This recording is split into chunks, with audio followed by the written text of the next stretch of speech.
இதற்கு முன்பு சென்னைக்கு பல முறை நம்முடைய பிரதமர் அவர்கள் வந்திருந்தாலும் கூட இந்த முறை தன்னுடைய குடும்பத்தை பார்ப்பதற்காக வந்திருக்கின்றார். ஒரே இடத்துல ஆயிரக்கணக்கான தொண்டர்களை சந்தித்து உங்களிடம் பேசுவதற்காக வந்திருக்கக்கூடிய பாரத பிரதமர் அவர்களை உங்கள் அனைவரின் சார்பாக வரவேற்று மேடையில் இருக்கக்கூடிய நம்முடைய தலைவர்கள் அண்ணன் முருகன் உட்பட பாரதிய ஜனதா கட்சியினுடைய எல்லா தலைவர்கள், ஐயா GK வாசன் அவர்கள், தமிழறிவு மணியன் அவர்கள், ஐயா பாரிவேந்தர் அவர்கள், ஐயா AC சண்முகம் அவர்கள், ஐயா ஜான் பாண்டியன் அவர்கள் உட்பட மேடையில் இருக்கக்கூடிய எல்லா கூட்டணி கட்சியினுடைய தலைவர்கள், அண்ணன் தேவநாதன் யாதவ் அவர்களும் உட்பட மிக முக்கியமாக இங்கே வந்திருக்கக்கூடிய நம்முடைய அன்பு சொந்தங்கள், சகோதர சகோதரிகளே, நம்முடைய மத்திய அமைச்சர் அண்ணன் முருகன் அவர்கள் சொன்னார்கள் மோடியினுடைய குடும்பம் என்று சொன்னார். பீகார்ல லல்லு பிரசாத் யாதவ் சொல்றாரு மோடிக்கு குடும்பம் இல்லையாமா. அப்ப நாமெல்லாம் யாருங்க? லல்லு சொல்லுகின்றார் மோடி அவர்களுக்கு குடும்பம் இல்லை, தனி மனிதன் என்று சொல்லுகின்றார். 142 கோடி மக்கள் நாம் இருக்கும் பொழுது மோடி அவர்களுடைய குடும்பம் நாம தானுங்க. அதனால் நீங்கள் அனைவரும் உறக்க சொல்ல வேண்டும், மோடியின் குடும்பம் நாம் என்று சொல்ல வேண்டும். மோடியின் குடும்பம், மோடியின் குடும்பம், மோடியின் குடும்பம். ஐயா, இவங்களுக்கு கண்ணு எப்படி தெரியுதுன்னா கோபாலபுரத்தினுடைய குடும்பம் மட்டும்தான் கண்ணுக்கு தெரியும். அந்த குடும்பத்திலே பிறந்து வளர்ந்து அவர்கள் நன்றாக இருக்க வேண்டும் என்று நினைக்கக்கூடிய திமுகவினுடைய குடும்பம். பீகாரில் தொடர்ச்சியாக ஒரே குடும்பம் ஆட்சியில் இருக்க வேண்டும் என்று நினைக்கக்கூடிய லல்லு பிரசாத் யாதவ் அவர்களுடைய குடும்பம் 17 வயதிலே தன்னுடைய வீட்டை விட்டு இந்தியா முழுவதும் சுற்றித் திரிந்து இன்னைக்கு கிட்டத்தட்ட ஒரு யோகியாக தன்னுடைய வாழ்க்கை முழுவதுமே மக்களுடைய முன்னேற்றத்திற்காக அர்ப்பணித்திருக்கக்கூடிய பாரத பிரதமர் நரேந்திர மோடி அவருடைய மொத்த குடும்பமும் 142 கோடி மக்கள் இங்கே அமர்ந்திருக்கின்றோம் சகோதர சகோதரிகளை. ஐயா, அது மட்டும் இல்லைங்க, இந்த தேர்தலில் நாம் மோடி ஐயாவுடைய குடும்பம் என்று அவர்களோடு நிற்கும் பொழுது கோபாலபுரத்தினுடைய குடும்பத்தையும் திமுகவில் சிற்றரசர்கள் போல தமிழகம் முழுவதுமே வளர்ந்திருக்கக்கூடிய 4வது தலைமுறையாக அரசியல் இருக்கக்கூடிய எல்லா குடும்பத்தையும் அரசியல் இருந்து அகற்ற வேண்டிய நேரமும் இது சகோதர சகோதரிகள். 2024 பாராளுமன்ற தேர்தல் ஒரு அற்புதமான வாய்ப்பு நமக்கு கொடுத்திருக்கிறது. நிச்சயமாக நாம் இதை பயன்படுத்தி மோடியினுடைய குடும்பமாக இருக்கக்கூடிய நம்முடைய தமிழ் சொந்தங்கள் எல்லாம் இந்த முறை பட்டி தொட்டி எல்லாம் 400 எம்பிக்களை தாண்டி மோடி அவர்கள் வரும் பொழுது தமிழகத்திலிருந்து 39 எம்பிக்களையும் அனுப்பி வைக்க வேண்டிய தலையாய கடமை நமக்கு இருக்கிறது சகோதர சகோதரர்கள். இன்னைக்கு மேடையில் மோடி ஐயா அவர்களுக்கு காஞ்சிபுரத்தினுடைய பட்டுல நெய்யப்பட்ட ஒரு சால்வையை போர்த்தணும். அந்த சால்வையில மோடி ஐயாவுக்காக சிறுத்தை புலியை அச்சிட்டு அந்த சால்வையை போர்த்தணும்.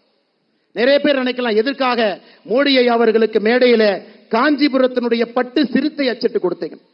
ஐயா, நீங்க பார்த்திருப்பீங்க, மோடி ஐயா அவர்கள் மக்களுக்காக மட்டும் பாடுபடவில்லை, கோடிக்கணக்கான மக்களுக்கு மத்திய அரசினுடைய திட்டங்கள். இன்னொரு பக்கம் பார்த்தீங்கன்னா வாய் பேச முடியாத ஜீவன்களுக்கும் பாடுபட்டு கொண்டிருக்கின்றார். 2014 நாம் ஆட்சிக்கு வந்த பொழுது வெறும் 7910 சிறுத்தை புலி இருந்துச்சுங்க. இன்னைக்கு 75% உயர்ந்து 13,874. அதற்கு நன்றி தெரிவிப்பதற்காக மோடி ஐயா அவர்களுக்கு நம்முடைய மண்ணிலே நெய்யப்பட்ட காஞ்சிபுரம் பட்டை போர்த்தி இருக்கின்றோம். இன்னைக்கு பாத்தீங்கன்னா இன்னொரு அன்பளிப்பு கொடுத்திருக்கிறாங்க. மோடி ஐயா சொல்றாங்க வோக்கல் ஃபார் லோக்கல். கிராமத்திலிருந்து வரக்கூடிய மக்கள், நகரத்திலிருந்து வரக்கூடிய மக்கள் உள்ளூர் பொருளை வாங்குங்க, ஆத்ம நிர்பார் பாரத், சுயசார்பு பாரதம் என்று சொல்லுகின்றார். நாம் இன்னைக்கு மோடி ஐயா அவர்களுக்காக பனைமர தொழிலாளர்கள் சகோதர சகோதரிகள் பயன்படுத்தக்கூடிய பனைமரத்தில் மேலே ஏறக்கூடிய பெட்டியிலிருந்து எல்லா உபகரண பொருளை மோடி ஐயா அவர்களுக்கு அன்பளிப்பாக கொடுத்திருக்கின்றோம். ஐயா, நாம் புரிந்து கொள்ள வேண்டும், இந்திய அரசியலை அடிப்படையிலிருந்து மாற்றி இருக்கின்றார். ஒரு நேர்மையான அரசியலை இந்திய ஜனநாயகத்திலே கொடுக்க முடியும் என்று காட்டியிருக்கின்றார். நம் முன்னால் நின்று கொண்டிருக்கின்றார். ஐயா, மோடி ஐயாவுடைய வெற்றியை பத்தி சந்தேகம் யாருக்கு இல்ல? யாருக்காச்சும் சந்தேகம் இருக்குங்களா? மோடி ஐயா 400 சீட்டை தாண்டுவாங்கன்னு எல்லாருக்கும் நம்பிக்கை இருக்குங்களா? உறுதியாக 400 எம்பியை தாண்ட போறாங்க. நாம் இன்று செய்ய வேண்டிய தலையாய கடமை அந்த 400 பாராளுமன்ற உறுப்பினர்களை தாண்டும் பொழுது தமிழகத்திலிருந்து 39 பாராளுமன்ற உறுப்பினர்களை அனுப்பி வைக்க வேண்டும் என்று சபதம் எடுப்பதற்காக சென்னையிலே YMCA மைதானத்தில் நம்முடைய கூட்டணி கட்சி தலைவர்களோடு நாம் அமர்ந்திருக்கின்றோம் சகோதர சகோதரிகளை. இன்னைக்கு தமிழகத்தில் நடக்கக்கூடிய திமுக ஆட்சியை பாஞ்சாலி சபதத்தில் மகாகவி சுப்பிரமணிய பாரதி சொல்லி இருக்கின்றான். பேய் அரசாண்டால் பிணம் தின்னும் சாத்திரங்கள் என்று சொல்லி இருக்கின்றான். ஒரு பேய் ஆட்சி செய்தால் அந்த நாடு எப்படி இருக்குமோ இன்னைக்கு தமிழகத்தில் திராவிட முன்னேற்ற கழகத்தினுடைய ஆட்சி ஒரு சாட்சி. கொள்ளக்காரனுக்கு, மண்ணு கடத்துறவனுக்கு, சாராய விற்கிறவனுக்கு, கஞ்சா விற்கிறவனுக்கு இந்த நாட்டிலே முதல் மரியாதை. சாதாரண பொதுமக்களுக்கு மரியாதை இல்லைங்கய்யா.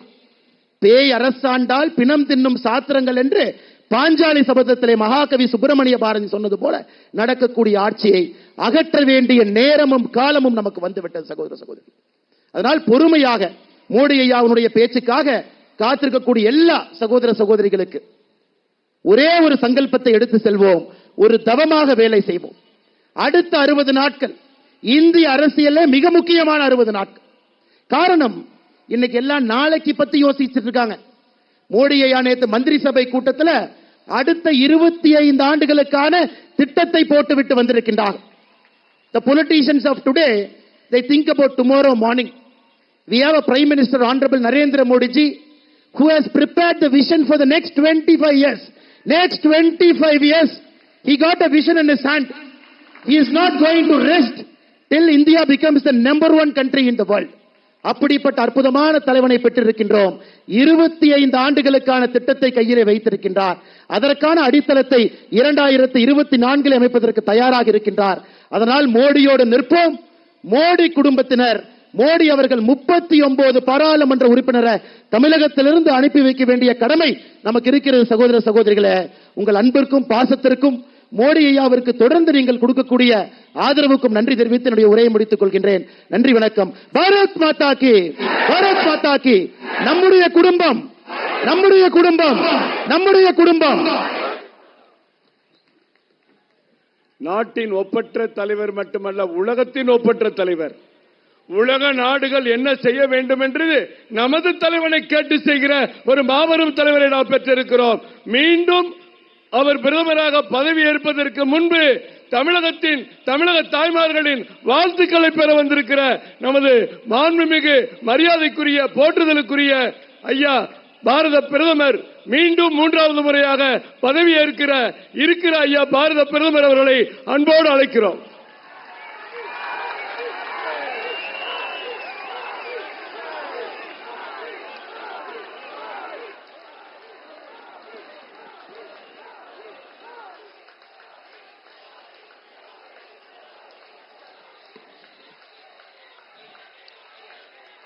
வணக்கம் சென்னை.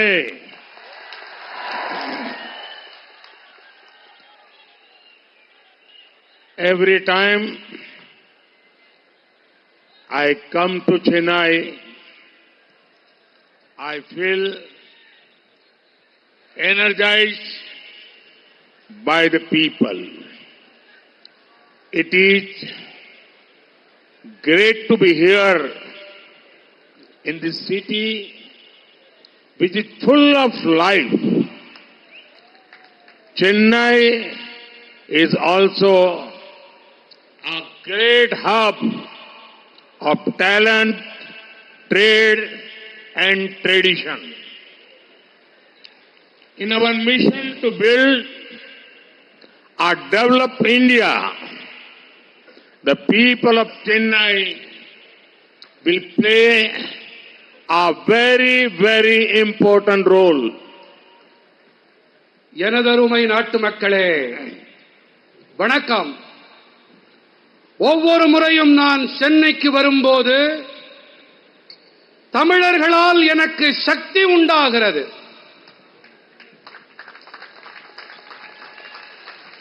உயிர்ப்பும் துடிப்பும் நிரம்பியிருக்கும் இந்த நகரத்திற்கு வருவது மிக அருமையாக இருக்கிறது.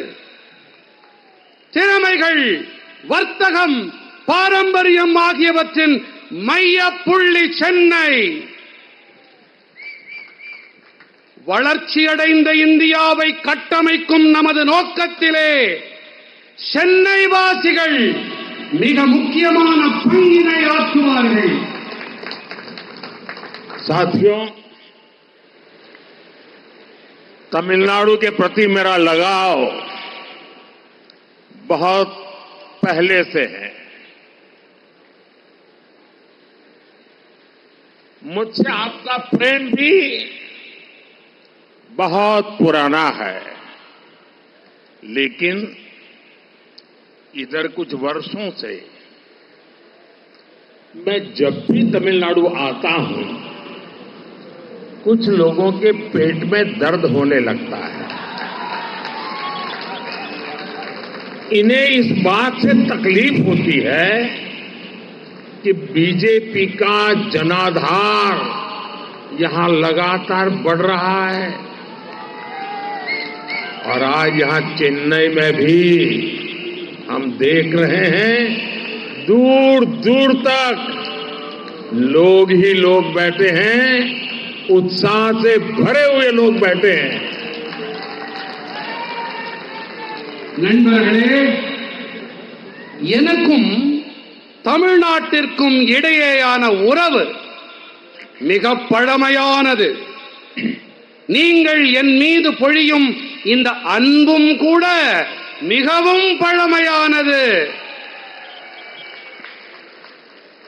ஆனால் இங்கே சில ஆண்டுகளாகவே நான் தமிழ்நாட்டிற்கு வரும்போது சிலருக்கு வயிற்று வலி ஏற்படுகிறது. வயிற்றிலே புளியை கரைக்கிறது. காரணம் என்ன தெரியுமா? காரணம் பாஜகவுக்கு மக்கள் ஆதரவு தொடர்ந்து வலுவடைந்து வருகிறது என்பதுதான்.